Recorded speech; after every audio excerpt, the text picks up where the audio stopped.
The second story is Prophet Joseph. Jacob had 12 sons. Joseph and his brother Benjamin were the youngest. Jacob loved Joseph more than his brothers, and his love was clear, which made his brothers jealous of him. One night, Joseph went to sleep. He saw a very weird dream that woke him up. He went to his father and told him, "Oh, my father, indeed I have seen in a dream 11 stars and the sun and the moon. I saw them prostrating to me." Jacob thought about Joseph's vision, and he knew that God would make him great in both life and hereafter. He knew that his brothers were jealous of him, so he was afraid that they would hurt him out of jealousy. So he told him, "Oh, my son, do not relate your vision to your brothers, or they will contrive against you a plan. Indeed, Satan to man is the manifest enemy." Jacob kept quiet for a few moments. Then he said to Joseph, "God showed you this great vision. If you concealed it, God would honor you by his mercy and teach you dreams interpretation. He would bless you and bless the family of Jacob because of you. God would make you great. He would give you prophecy as your parents before Ibrahim and Isaac." Joseph kept listening to his father and thinking about his weird dream. Jacob was embracing Joseph and his brother Benjamin and playing with them, and his other sons were looking at him. But Joseph and Benjamin kept him busy from his other sons. They were angry as Joseph and Benjamin have all their father's love. They left talking. One of them angrily said, "Our father loves Joseph and his brother more than us." Another one annoyingly said, "We are a group. We deserve to be loved more than Joseph and his brother." The third one said, "Indeed, our father is in clear error." The fourth one said, "Kill Joseph or send him to a land from which he would never return so we could get our father's love, and then we could ask for redemption." A voice shouted, "Let's kill him and get rid of him." They were just about to accept till one of them said, "Do not kill Joseph, but throw him into the bottom of the well.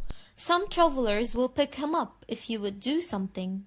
One of them shouted, "Yes, that's it." They all agreed to throw Joseph into the well to get rid of him and gain their father's love. The sons went to their father and found him playing with Joseph. They asked, "Father, why don't you let Joseph play with us?" Jacob said, "I couldn't bear leaving him even for an hour." The others said, "Let him come with us tomorrow to play and have fun."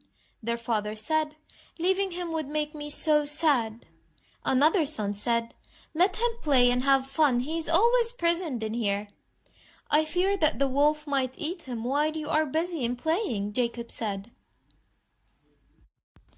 One of them said, "How could the wolf eat him, and we are so many?" And they surrounded their father, saying, "Don't be afraid of anything. Let him go with us to play. Why don't you trust us with Joseph while we all love him and love to go out with him?" They kept begging their father till he agreed and sent Joseph with them, and they left happily. The boys went out with Joseph, and once they were out of their father's sight, they started insulting Joseph.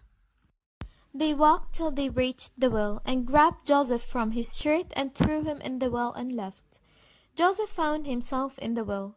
He was afraid. However, this fear didn't last for long, as Allah took his fear away and told him there must be a way out of this woe, and that he will survive and live honored.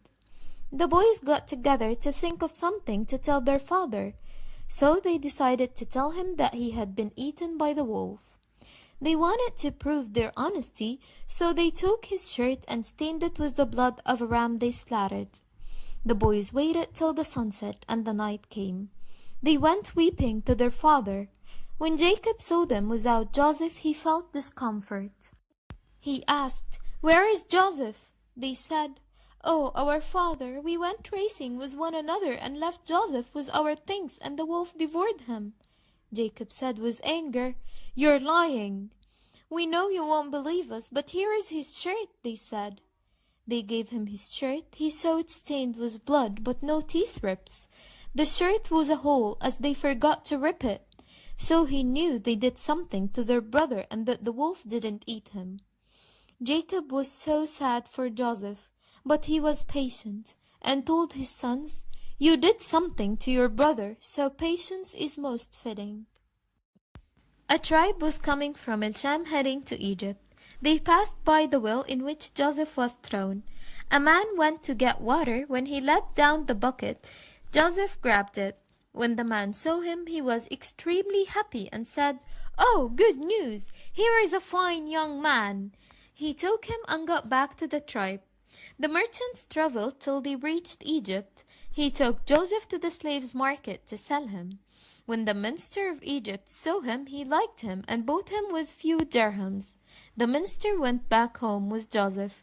When his wife saw him, she became so happy as she didn't have any children. The minister told her, "Treat him well. He might be useful to us when he grow up, or he might be kind and smart, so we take him as a son." Joseph remained in the minister's house, surrounded by his kindness and protection. Years passed and Joseph grew up till he became an extremely handsome man. When the minister's wife saw his beauty and strength, she fell in love with him. One day she wore her best outfit and makeup. She went to Joseph and locked the door. She got close to him and wanted to express her love for him. She told him, "I am yours." Joseph looked at her beauty and remembered Allah who saved him from the well. He turned his face away and said, "Allah forbid! Your husband is my Lord. He honored me and treated me well, so I won't harm him and I won't disobey Allah who saved me," and went to open the door and get out. She ran after him and grabbed his shirt from the back, and it was ripped. When Joseph opened the door, he found the minister in front of him. When his wife saw her husband standing at the door, she accused Joseph that he tried to rape her and told her husband, "Joseph wanted to harm your wife, so he must be jailed or tortured." Joseph said, defending himself, "She offered herself to me." The minister got mad. Then a man who's relative to his wife knew the story from the minister and said, "If his shirt was ripped from the front, it means she's honest and he's lying. But if his shirt was ripped from the back, it means he's honest and she's lying." They found his shirt ripped from the back. The minister looked to his wife furiously and said, "That's all because of your deception." Then he looked to Joseph saying, "Don't mention this to anyone." Then he ordered his wife to ask God for redemption. The royal women and high-class girls gathered talking about the minister's wife and blaming her for loving Joseph, saying, "El-Aziz's wife offered herself to Joseph. She's such a bad woman." El-Aziz's wife heard that the woman had been talking about her and her love to Joseph, so she got angry and wanted to show them her excuse. So she invited them all to gather in her place and brought an apple and a knife to each one of them. Then she dressed Joseph the best clothes and ordered him to show up to them. Then Joseph did what she said and went out to them, showing his gracefulness.